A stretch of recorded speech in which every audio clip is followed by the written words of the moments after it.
Okay, so there's a glimpse into my musical past, so you get a look at my heroes. A couple of the things I want to point out, I'm going to play just the first phrase of this, and I think you can really get a grip on what I'm talking about, the different nuances of each of these players and how this legacy has sort of been passed from one guy to another, very much like a musical chain, you know. Each man's a different link. I was actually honored by having Chet say I was the new link in that chain, and I think that's one of the nicest things ever said about me, or to me. So let's start the song. I think if you just watch the right hand at this point, I'm going to show you Chet first, or excuse me, Merle first, Chet, and then Jerry. Let's just look just at the right hand here. Okay, now here's Merle.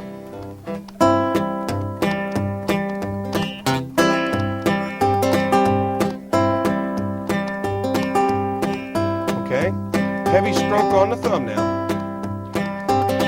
Now let's turn into Chet.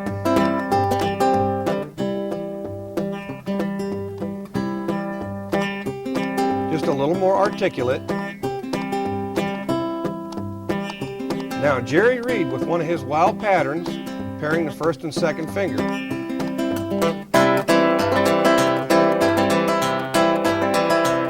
And you see how Jerry also rotates his thumb like Chet did.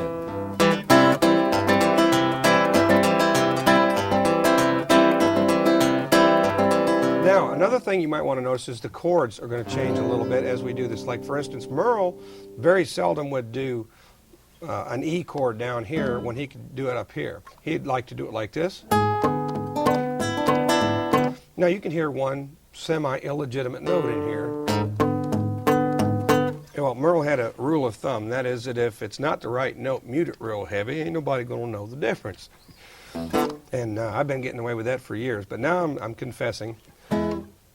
So when Merle would go down to the E chord, he would probably play it here.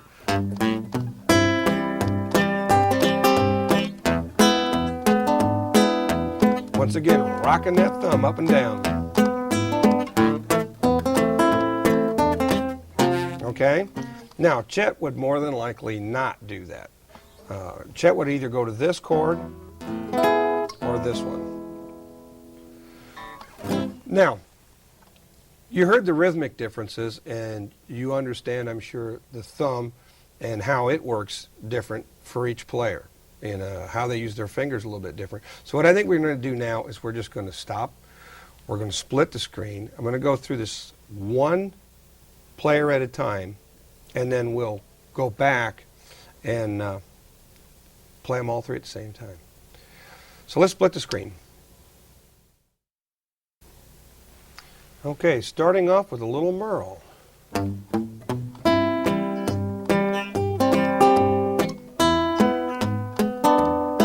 Remember to rock that thumb up.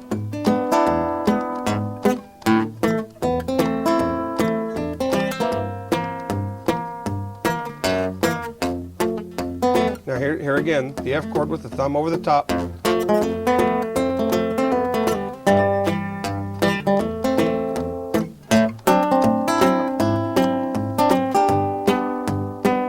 Okay, now, Merle wouldn't do that. He'd do a full bar. All right. Let's move over to the Chet Atkins side. You see I'm doing rotating the first, second finger instead of...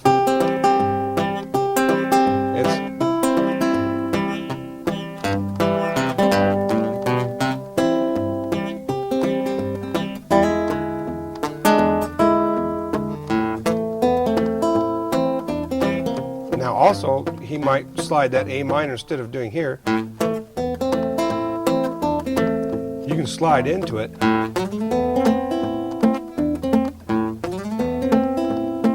This is a little move I learned from Tom Bresh.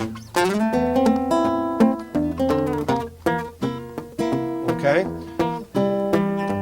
Okay, let's try the Chet again all the way through.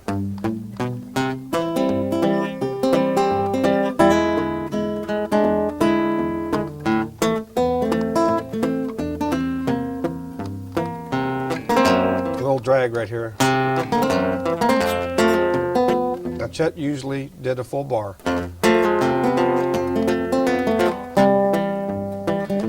Okay, now when he does that full bar, the reason he'll change over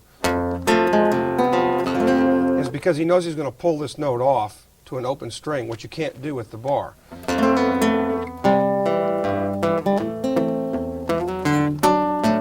Now, Chet was famous for walking these notes down.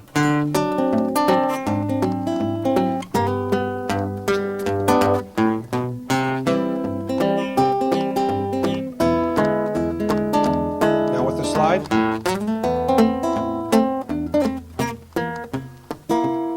Okay, now let's try a little bit of the Jerry Reed. Now remember, the right hand's going to be a little bit wilder in this.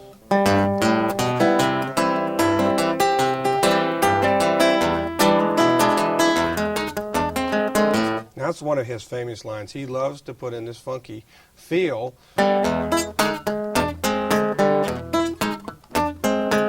Now once again, looking at my left hand, you'll see that I'm, as I hit the note, very staccato, choking it and letting it go. I don't want it to ring.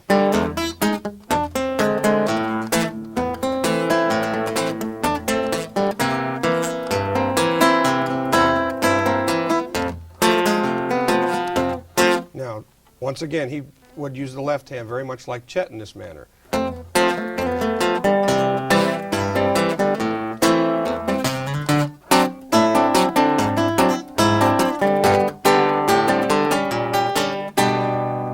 Okay, this is kind of a classic little Jerry maneuver here. Coming once again, walking this note down, then he's going to go.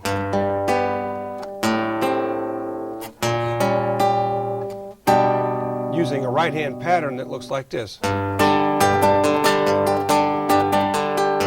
Real slow.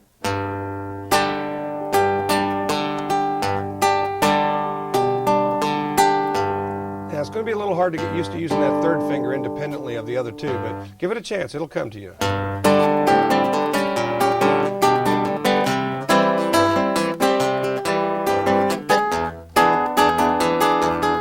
now what I'm doing here is I basically took a D7th chord and I slide it up until it becomes an E, and it has a real nice ring, and you can leave the open D string and get a nice fill as well.